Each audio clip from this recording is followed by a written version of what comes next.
Soil is expensive.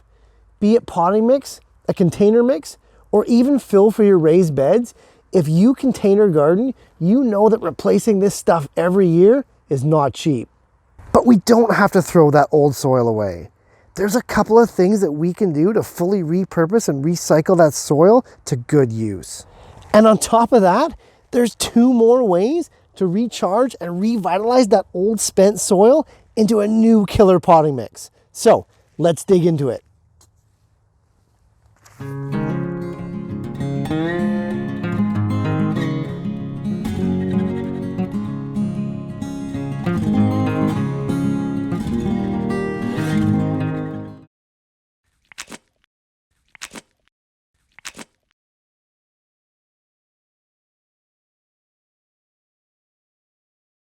Literally every crop I grow, outside of lettuce, carrots, and maybe beets, is done through a progressive series of plugs to pots, and then moved on to either larger pots or the garden itself. Multiple times throughout the year, I'll have excess soil and potting mix that normally for most people would be simply discarded or destined for the compost.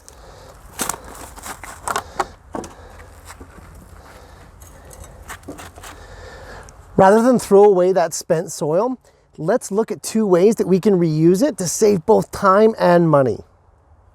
The first way that we can reuse spent soil is to simply use it as fill for our raised beds. Either to fill up and use as a base in new beds that take an extraordinary amount of fill, as you well know, or by topping off existing beds that have sunken down and can use an extra layer of clean organic matter.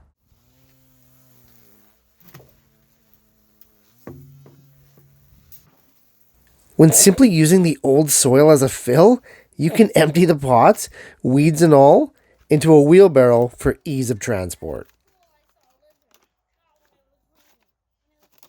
However, when using as a topping mix, I do like to take out the larger debris and particulate matter, as well as eliminate any weeds that might be there. This is because we'll be applying this stuff right at the bed surface.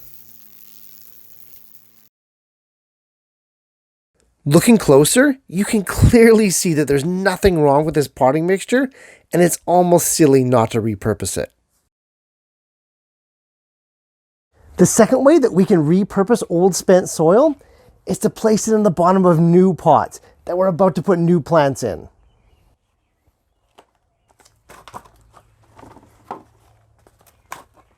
Much like we did with our raised beds, only on a smaller scale, we can take that old mix and place it directly in new pots that we're about to make.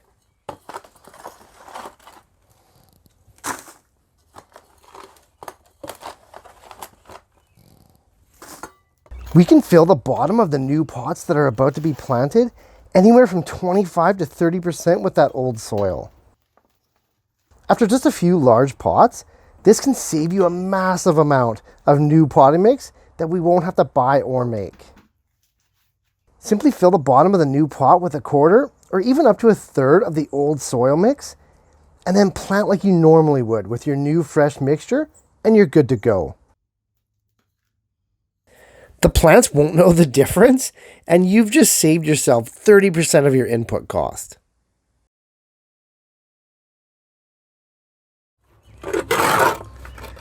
But the real action is in recharging or revitalizing this mix so that it can be used as it was intended, to pot up new plants.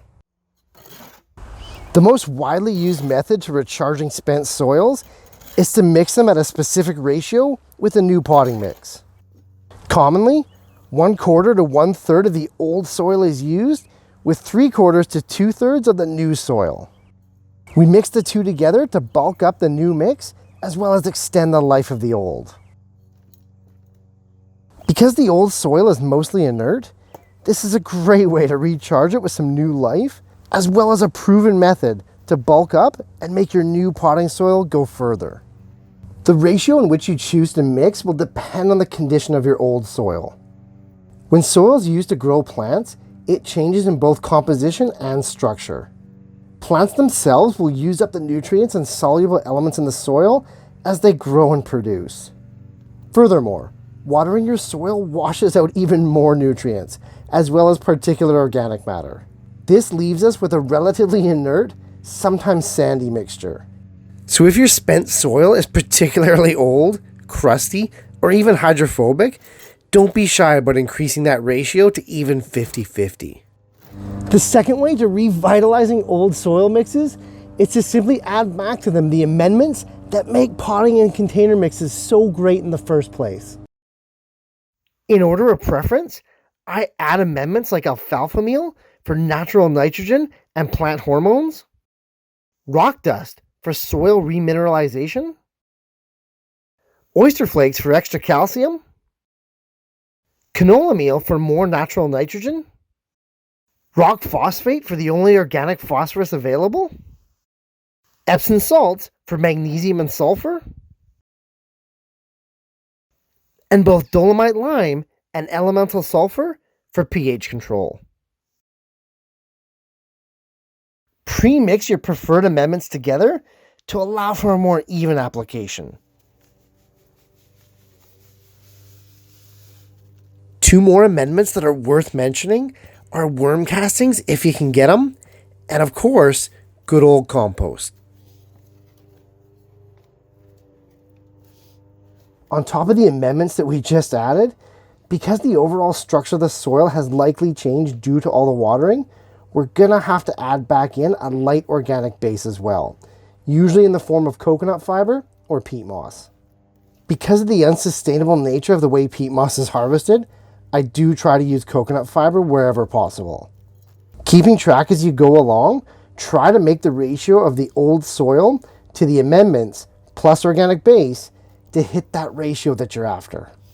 Also, another benefit of that coconut fiber and peat moss is if your old soil is really dry and possibly hydrophobic, this is a great way to add moisture back into the mix.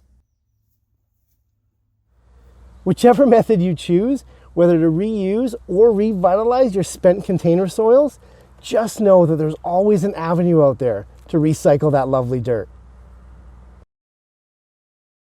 With a little bit of time and less effort than you think, you just might save yourself some money and also make your farm a little more self-sufficient along the way. Hey, thanks for watching, guys. If you're getting value in this and the other series that I'm doing on YouTube, hit those like, share, and subscribe buttons if you'd be so kind, and I'll see you in the next video.